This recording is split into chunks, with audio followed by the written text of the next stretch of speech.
Hello दोस्तों, एक बार फिर स्वागत है आपका जीके एक्सप्रेस में। मैं आपका भाई एडवोकेट अजय पूनिया आज फिर टॉप 10 क्वेश्चन लेके आया हूं। दोस्तों, जीके का वाइड एरिया है, क्या कहूं, ज़्यादा नहीं बोलूंगा। आइए बात करते हैं, फर्स्ट क्वेश्चन के ऊपर चलते हैं। और फर्स्ट क्वेश्चन में जैसा आपको नजर आ रहा होगा, मैंने एक नाम लिखा है एवियन बोटुलिज्म। एवियन बोटुलिज्म एक बीमारी का नाम है और इससे सांभर झील जो आप राजस्थान में पढ़ते हो ना, सांभर झील के अंदर 20,000 के लगभग प्रवासी पक्षियों की मृत्यु हो गई थी। सांभर झील राजस्थान में है। जी हाँ, नमक के उत्पादन के लिए पूरे भारत में प्रसिद्ध है। सांभर झील जयपुर जिले में है, आपको पता है इस बात का। और बहुत सारे प्रवासी पक्षी वहां पर भी आते हैं, जिस प्रकार भरतपुर के घाना विहार में आते हैं, राष्ट्रीय केवलादेव के अंदर, जिस प्रकार हरियाणा के सुल्तानपुर के अंदर आते हैं। याद रखोगे तो ऐसा कुछ क्वेश्चन है। एवियन बोटुलिज्म बीमारी के कारण सांभर झील राजस्थान जयपुर जिला, उसके अंदर सन 2019 के अंदर 20,000 के लगभग प्रवासी पक्षी मरे थे, आप याद रखोगे। और इसी के कारण सांभर झील के अंदर अब क्या बढ़ाया जा रहा है? पक्षी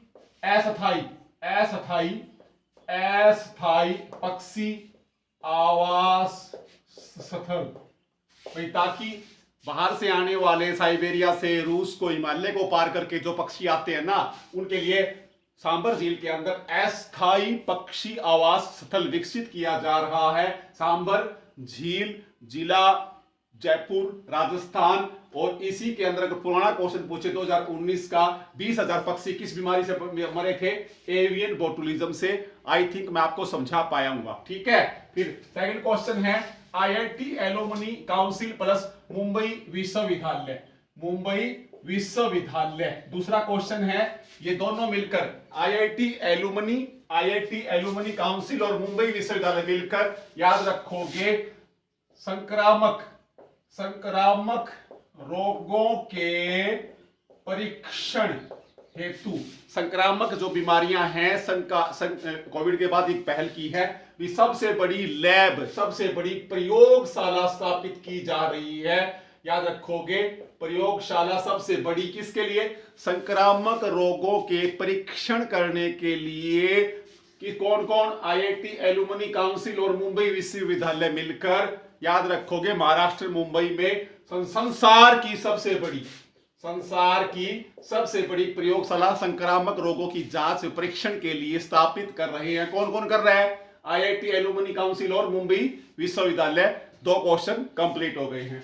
तीसरा है जी अग्निप्रस्थ प्रेक्षपात्र उद्यान। इसको अग्निप्रस्थ प्रेक्षपात्र उद्यान को आईएनएस कलिंग, हमारा युद्धपोत है आईएनएस कलिंग, विशाखापट्टनम में स्थापित किया जा रहा है। आईएनएस कलिंग के ऊपर अग्निप्रस्थ प्रेक्षपात्र उद्यान स्थापित किया जा रहा है, विशाखापट्टनम के अंदर, आंध्र प्रदेश के अंदर। मुझे बताइए, विशाखापट्टनम है क्या बंदर का? जी हाँ, बिल्कुल होगा, पता है आपको। अब किसके पीछे सुरक्षित है ये? डॉल्फिन नाम की चट्टान के पीछे। डॉल्फिन नाम की मछली भी होती है, डॉल्फिन चट्टान के पीछे सुरक्षित है विशाखापट्टनम बंदर का। नेक्स्ट क्वेश्चन है मार्कोस प्राडो ट्राइजो। ये ब्राजील के रहने वाले हैं, व्यक्ति का नाम है ब्राजील के, और ये न्यू डेवलपमेंट जो बैंक हैं, इसके अध्यक्ष बनाए गए हैं। याद रखोगे, मार्कोस प्राडो ट्राइजो ब्राजील के रहने वाले हैं और इनको न्यू डेवलपमेंट बैंक का अध्यक्ष बना दिया गया है। ब्रिक्स ने स्थापना की थी ना न्यू डेवलपमेंट बैंक की, ब्रिक्स। हाँ जी, ब्रिक्स समझ आया आपको संगठन। और इसका मुख्यालय कहां पर है? न्यू डेवलपमेंट बैंक का मुख्यालय कहां पर है? संघाई, चीन की राजधानी में। इसका नया मुख्यालय, रीजनल ऑफिस कहां खोला गया है? दक्षिणी अफ्रीका में। और इसी के, अगर पूछ ले आपसे, इसका ये तो अध्यक्ष है प्राडो, और इसी न्यू डेवलपमेंट बैंक का उपाध्यक्ष पूछ ले तो आपसे कौन है? भारत के अनिल किशोर जी। न्यू डेवलपमेंट बैंक के उपाध्यक्ष अनिल किशोर हैं और अध्यक्ष मार्कोस प्राडो ट्राइडो हैं, ब्राजील के रहने वाले हैं। याद हो गया क्वेश्चन? उम्मीद हो गया होगा। फिर यदि पांचवा क्वेश्चन है, कोडोपोखम्मा सागर परियोजना कहां की है? तेलंगाना, तेलंगाना की। के चंद्रशेखर राव तेलंगाना के मुख्यमंत्री है, याद रखोगे। 2 जून 2014 को बना तेलंगाना, तो इसी की परियोजना है ये कोडापोखम्मा सागर परियोजना, तेलंगाना राज्य। याद रखोगे आप इस बात को, ठीक है। फिर जी आर श्रीलेखा, आर श्रीलेखा ये प्रथम महिला है। 6 नंबर क्वेश्चन पे हूं। आर श्रीलेखा प्रथम डीजीपी है, डीजीपी प्रथम महिला डीजीपी है केरल राज्य की, केरल राज्य की प्रथम पुलिस, ये तो पुलिस की तैयारी कर रहे हो आप। प्रथम डीजीपी, प्रथम महिला डीजीपी कौन है केरल की?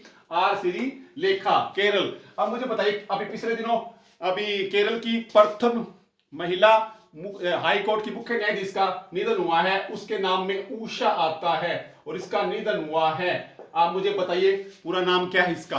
केरल के हाई कोर्ट की मुख्य न्यायाधीश का महिला थी, उसका निधन हुआ है, उसका नाम क्या है? उषा नाम आएगा, पूरा नाम बताइए मुझे आप, ठीक है। फिर 8 मैंने अगला लिखा 7 नंबर क्वेश्चन 7 पे हूं। 8 से 12 घंटे काम बढ़ा दिया गया है कारखानों में, कारखानों में। और प्रथम राज्य है जिसने काम किया, राजस्थान ने, राजस्थान ने। याद रखोगे, कारखाना अधिनियम के तहत, कारखाना अधिनियम के तहत राजस्थान भारत का प्रथम राज्य है जिसने मजदूरों के काम करने के घंटे 8 से बढ़ाकर कितने कर दिए? 12 घंटे। काम करने का टाइम कितना होता है? 8 घंटे, लेकिन राजस्थान ने कारखाना अधिनियम के तहत मजदूरों के काम करने का समय कितना बढ़ा दिया? 4 घंटे। 8 और 4 12 घंटे हो गया, 8 से 12 घंटे। याद रखना, राजस्थान प्रथम है पूरे देश में, पूरे इंडिया में ऐसा काम करने वाला, याद रखोगे। ठीक है जी।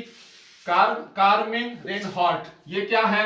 याद रखोगे, व्यक्ति हैं विश्व बैंक के मुख्य अर्थशास्त्री, मुख्य अर्थशास्त्री। याद रखोगे, याद रखोगे, कारमेन रेनहार्ट विश्व बैंक के मुख्य अर्थशास्त्री नियुक्त किए गए हैं, याद रखोगे। और विश्व बैंक का अध्यक्ष कौन है? डेविड मालपास, डेविड मालपास, विश्व बैंक, याद रखोगे।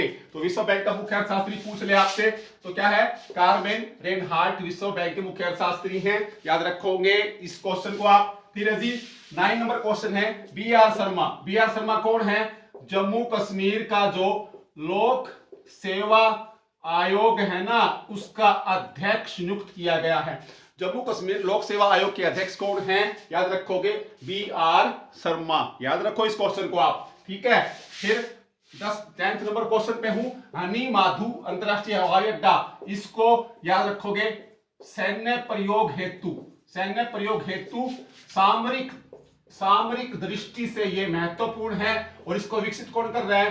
भारत। याद रखोगे, हनी माधु अंतरराष्ट्रीय हवाई अड्डा कौन से देश में है? मालदीव में। कहां पर है?